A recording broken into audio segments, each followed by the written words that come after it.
Welcome back to The Explainer. Today, we're taking on a genuinely massive goal. We're going to synthesize 5 completely different powerful frameworks into one single cohesive blueprint. The goal? Mastering the mind, and finally, overcoming that brutal self-sabotage that holds so many of us back. To kick things off, let's ask a deeply, deeply frustrating question. You know the one? Why is it that, despite having endless resources, unprecedented opportunity, and, let's be honest, genuine intelligence, we so often hit a glass ceiling? I mean, why do we procrastinate? Why do we self-sabotage and ultimately betray our own potential? It's a paradox, and honestly, it affects almost every single one of us. To set the ultimate stakes here, I want to draw on this incredibly raw quote from David Goggins. He says, "Your brain is the only thing you have. If you can't control your own brain and your brain controls you, it's over," right? What he's establishing here is that your mind is this isolated 24/7 battleground. Literally nobody else can fight this battle for you. Mastering it is, quite literally, your only way out of the darkness and into your actual potential. Okay, let's dive into the roadmap. First, we'll look at the self-sabotage trap. Then, the conscious versus unconscious mind. After that, we'll hit the power of identity, filtering your environment, the philosophy of action, and finally, mastering the mental circus. All right, Section 1, the self-sabotage trap, the enemy within. Now, if you struggle with procrastination, first off, know that it's completely natural. Our nervous systems are literally hardwired to seek comfort. But to show just how much we get in our own way, Andrew Tate presents this really blunt thought experiment. Imagine an opposing trench of people out there. If someone offered an average person $100 million simply to push a button that would completely ruin your life, 99.9% of people would push it without a second thought. But while we sit around worrying about those external enemies, Tate points out something crucial. Our biggest, most devastating enemy is actually our own self-betrayal.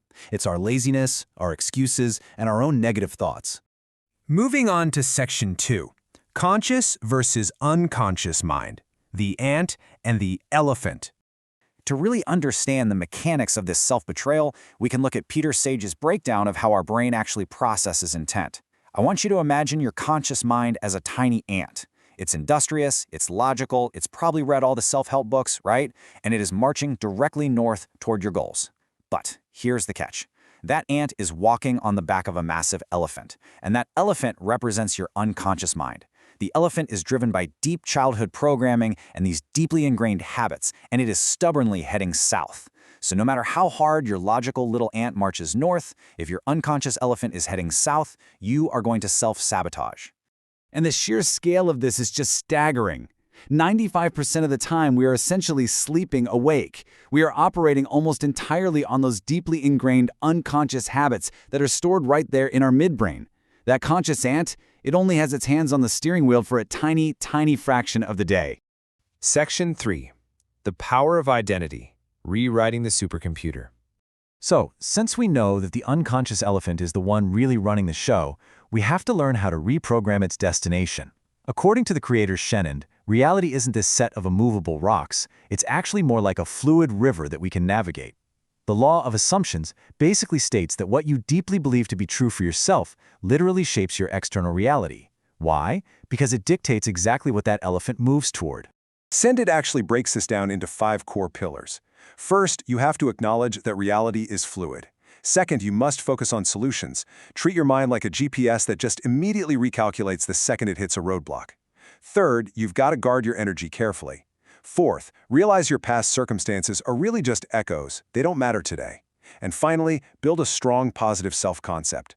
Basically, your mind is a supercomputer, and it will strictly execute the exact parameters and self-stories that you feed into it. The mystic Sadhguru describes this using a really powerful metaphor, the scalpel of intellect. Think of your intellect as a razor-sharp blade, designed to cut through reality and discern the truth. But, well, if you cut an onion, the knife smells like onion, right? If you attach your intellect to strict identities, like your past failures, your ego, or these limiting labels we give ourselves, sticky residue attaches to the blade. And once your intellect gets identified with those labels, your perception gets totally distorted. And that scalpel, it becomes completely useless. Section 4. Filtering your environment. The default magnetic north. So how exactly do we keep that blade clean? Well, we have to realize that external inputs just violently dictate our internal supercomputer. Peter Sage offers 3 really actionable steps for regaining control of your mental compass needle. First up, stop putting the wrong things in. Just reject the constant negativity of mainstream media. Second, put the right things in. Consume podcasts, read books, surround yourself with uplifting insights. And third, get the bad out. Work with a mentor or a coach to literally rip out those deep unconscious fears that are driving your elephant south. The absolute crucial point here is this: environment trumps will, every single time. Sage uses this great analogy. Let's say you don't even like jazz music, but you ride to work every single day in a car playing jazz. Within a few days, you're going to be tapping your foot. Conformity is just inevitable. You simply cannot sit in a toxic environment and expect your willpower to keep you positive. You absolutely must curate your inputs. Section 5. The philosophy of action, forcing the new normal. Now, this is the most aggressively practical phase of our explainer. It's all about how to force the body and mind to adapt through sheer, undeniable action. Because when the mind resists, action is the hammer. David Goggins champions this through his concept of the new normal. Look, if you give yourself a way out, your mind is absolutely going to take it. But by walking into the fire and completely immersing yourself in extreme discomfort with absolutely zero escape route, your mind eventually stops fighting. It builds mental calluses, it just accepts the struggle as the new baseline, drilling all the way down to the unbreakable mineral soil of your soul. All right, final section, Section 6, Mastering the Mental Circus, bringing it all together. So, we've talked about the trap, the programming, and the environment, but how do we actually conduct this symphony? Looking at Andrew Tate's pragmatic framework, he argues that blind, positive action breaks the cycle of procrastination.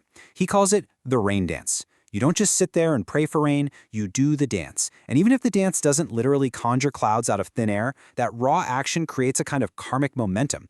Helping a stranger, hitting the gym, going for a walk, raw action solves the paralysis of the mind by showing the universe you are actually ready to receive. And you know, this beautifully echoes Sadhguru's point. Life is a circus. But not a messy one, it's a highly coordinated symphony. Think of a trapeze artist. You cannot tentatively swing on a trapeze out of fear, right? If you only go halfway, you fall. You must swing with 100% absolute commitment. When your involvement with life is total and unhesitating, the mind ceases to be a misery. Instead, it becomes an absolutely miraculous instrument. Remember that old story of the Tibetan monk? A student asked him for supernatural powers, and the monk said, "Sure, just say this mantra, but whatever you do, do not think of monkeys." And of course, the student was instantly tormented by monkeys everywhere he looked. The point is, the mind has no subtraction, only addition. You cannot just force yourself to stop self-sabotaging or stop overthinking. You can only add massive action and total involvement in a brand new direction. Which leaves us right here at the end. Your mind is literally the only true possession you have. So will you allow it to remain a passive victim of unconscious programming, a misery manufacturing machine just running on autopilot? Or will you clean your intellect, curate your environment, and take the raw, undeniable action required to conduct your own reality? The blueprint is entirely in your hands. Now it's time to build.